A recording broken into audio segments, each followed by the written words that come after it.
ഇന്ന് നമ്മുടെ പ്രേക്ഷകരുടെ മുന്നിലേക്ക് അവതരിപ്പിക്കുന്ന സ്റ്റോക്ക് എന്താ?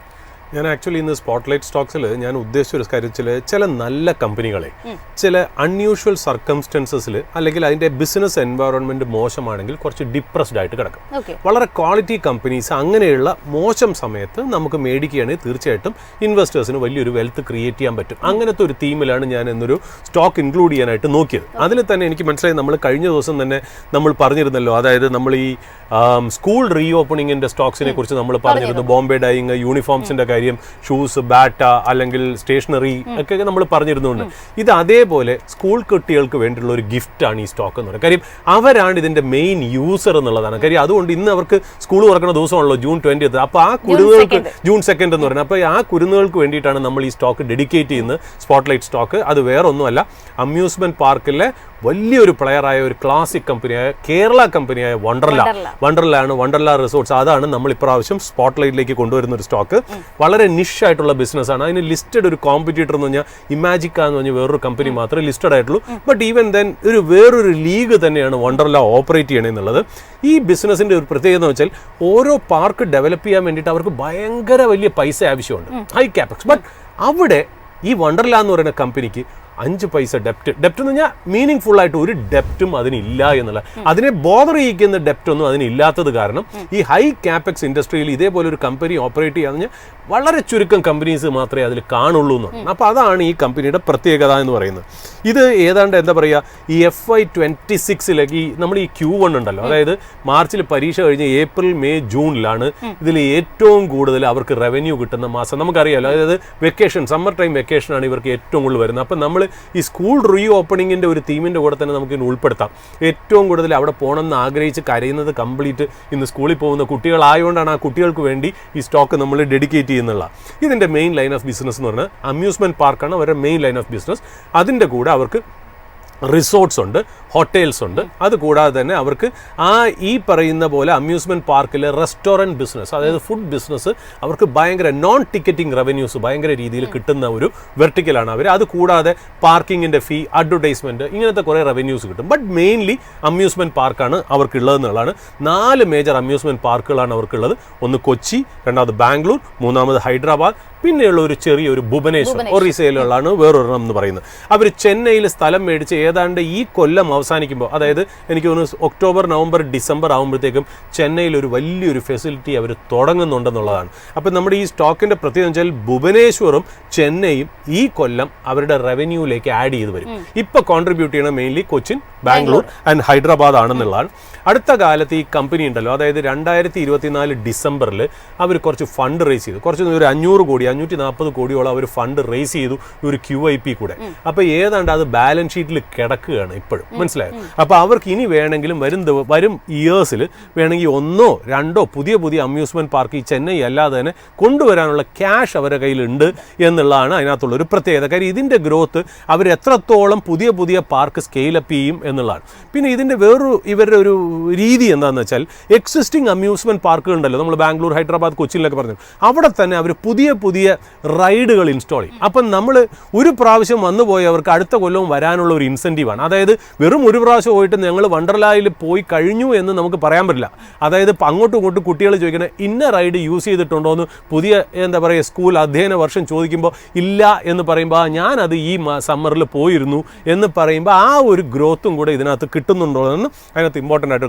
ഇവർക്ക് ടിക്കറ്റിംഗ് റവന്യൂ കൂടാതെ നോൺ ടിക്കറ്റിംഗ് റവന്യൂ, ഞാൻ പറഞ്ഞു ഫുഡും പാർക്കിങ്ങും അഡ്വർടൈസ്മെൻറ്റ്സും ഒക്കെ ഇവർ ഭേദപ്പെട്ട രീതിയിൽ വരുന്നു. അത് നന്നായിട്ട് സ്കെയിലപ്പ് ചെയ്യണം. അത് നന്നായിട്ട് സ്കെയിലപ്പ് ചെയ്യുമ്പോഴാണ് ഇവർക്ക് സാധാരണ നല്ല രീതിയിലുള്ള പ്രോഫിറ്റബിലിറ്റിയിലേക്ക് വരുന്നത്. ഇവരത് കൂടാതെ ഈവൻസ് ഒക്കെ ചെയ്യുന്നുണ്ട്, അതായത് മ്യൂസിക് ഷോസും അതുമൊക്കെ കൂടെ ചെയ്താണ് മുന്നോട്ട് പോകുന്നത്.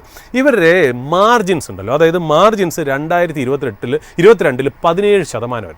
ഈ 17% നിന്ന് അവർ ഈ 2025 പലപ്പോഴായിട്ട് അതൊരു 47-50% വരെ മാർജിൻ ഭയങ്കരമായിട്ട് ഉയർത്തി.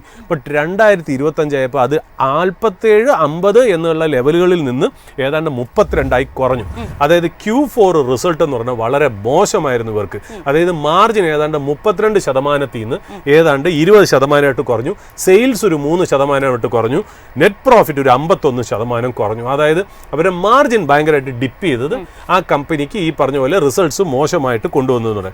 ഈ EBITDA, അതായത് നെറ്റ് പ്രോഫിറ്റ് പ്രോഫിറ്റ് അല്ലാതെ വരുന്ന ടാക്സസ് ഒക്കെ വരുന്നതിന് മുമ്പേ ഉള്ള അവരൊരു പ്രോഫിറ്റ് എന്ന് പറയുന്നത് ഏതാണ്ട് ഈ 2022 മുതൽ 25 വരെ 91% ഗ്രോത്ത് വന്ന ഒരു സംഭവമാണ്. ബട്ട് ഈ പറഞ്ഞ പോലെ 2023 213 കോടി ഉണ്ടായിരുന്നത് 24 ആയപ്പോൾ 230 കോടിയായി, എന്നാൽ 25 ആയപ്പോൾ 147 കോടിയായിട്ട് കുറഞ്ഞു.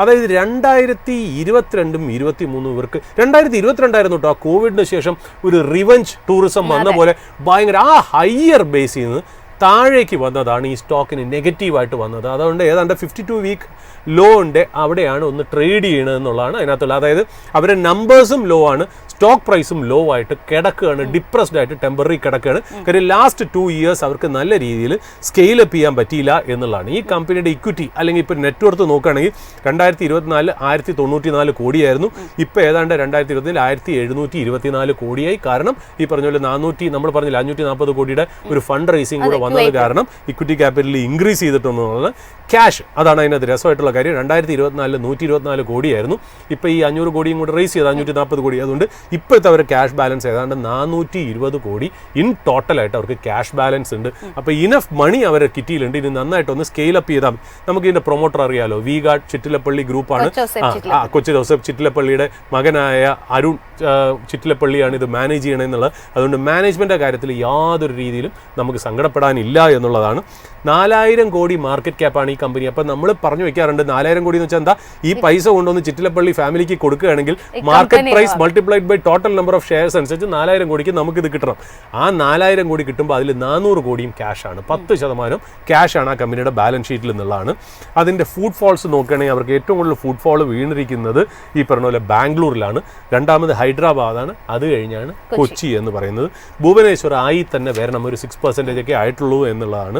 അപ്പോൾ ഫുഡ് ഫോൾസ് നന്നായിട്ട് കൂട്ടും. ഇപ്പോൾ ആവറേജ് റവന്യൂ പെർ യൂസർ നമ്മൾ ഈ ടെലികോം സ്റ്റോക്സിലെ ടെലികോം സ്റ്റോക്സ് നമ്മൾ വാല്യുവേഷൻ ചെയ്യും പോലെയാണ് ഇതിനകത്ത് അത് വന്ന് കയറുന്ന ഫുഡ് ഫോൾ ആയിട്ടുള്ള ഒരു വ്യക്തിയിൽ നിന്ന് എത്രത്തോളം കൊണ്ടുവരുന്നു എന്നുള്ളതാണ്. അതായത് 2023 ഏതാണ്ട് 1243 രൂപയാണ് കിട്ടിയിരുന്നത്, 2025 ആയപ്പോഴത്തേക്ക് 1449. അതായത് നോൺ ടിക്കറ്റിംഗ് റവന്യൂസ്, അതായത് ടിക്കറ്റിംഗ് റവന്യൂസിൽ അവർക്ക് ഭയങ്കരമായിട്ടൊന്നും ഇൻക്രീസ് അവർക്ക് കിട്ടുന്നില്ല. ടിക്കറ്റിങ്ങിൻ്റെ പ്രൈസ് ഒരു രീതി കൂടുതൽ അവർക്ക് ഇൻക്രീസ് ചെയ്യാൻ പറ്റില്ല. അതുകൊണ്ട് ഒരാളുടെ കയ്യിൽ നിന്ന് അയാളുടെ ടിക്കറ്റ് എടുത്ത് കയറിയാൽ എന്തൊക്കെ ആൻസിലറി സർവീസസിൽ അവർക്ക് റവന്യൂ കൂട്ടാം എന്നുള്ളതാണ്. ഈ ക്യാഷ് ഫ്ലോ ഫ്രം ഓപ്പറേഷൻസ് അത് നമ്മളൊരു ഇമ്പോർട്ടൻറ്റ് പോയിന്റ് ആയിട്ട് പറയാറുണ്ടല്ലോ. 2024 അവർക്ക് ഓപ്പറേറ്റിംഗ് ക്യാഷ് ഫ്ലോ 177 കോടിയായിരുന്നു, ബട്ട് 25 ആയപ്പോഴത്തേക്ക് 122 കോടിയായിട്ട് കുറഞ്ഞു. നെറ്റ് ക്യാഷ് 3.8 crore ആയിരുന്നു ക്യാഷ് ഫ്ലോ, അതിപ്പോൾ ചെറുതായിട്ടൊന്ന് -10 crore 1 crore വന്നിട്ടുണ്ടെന്നുള്ള. അവർക്ക് no receivables, no working capital issues ഒന്നുമില്ല. റിട്ടേൺ റേഷ്യോസ്, റിട്ടേൺ ഓൺ ഇക്വിറ്റിയും റിട്ടേൺ ഓൺ ക്യാപിറ്റൽ എംപ്ലോയിഡും ഒക്കെ ഏതാണ്ട് 15% ഇമ്പ്രൂവ് ചെയ്യേണ്ടതായിട്ടുണ്ട്. എങ്കിൽ ഒരു ക്യാപിറ്റൽ ഹെവി ഇൻഡസ്ട്രി, അതായത് ഒരുപാട് പൈസ വേണം, ഒരുപാട് എക്സ്പാൻഷൻ പൈസ വേണം എന്നുള്ള ഇൻഡസ്ട്രിയിൽ 15 സ്റ്റഡി ആയിട്ട് അവർ കീപ്പ് ചെയ്യണമെങ്കിൽ അത് നല്ല മെട്രിക് ആയിട്ട് നമുക്ക് കാണാം. പ്രൊമോട്ടറിന് 62% ഷെയർസ് ഉണ്ട് എന്നുള്ളതാണ്. ഈ ഫണ്ട് റേസിംഗിൽ കസ്റ്റഡി ബാങ്ക് ഓഫ് ജപ്പാൻ ഏതാണ്ട് 2% സ്റ്റേക്ക് എടുത്തിട്ടുണ്ട് എന്നുള്ളത് ഇമ്പോർട്ടൻ്റ് ആയിട്ടുള്ളൊരു കാര്യം. ഇതിനകത്ത് ഈ പബ്ലിക് ഷെയർ ഹോൾഡിംഗ് ഭയങ്കരമായിട്ട് കൂടിയിട്ടുണ്ട്. അതായത് 2020 27,000 ഷെയർ ഹോൾഡേഴ്സേ ഉണ്ടായിരുന്നുള്ളൂ പബ്ലിക്.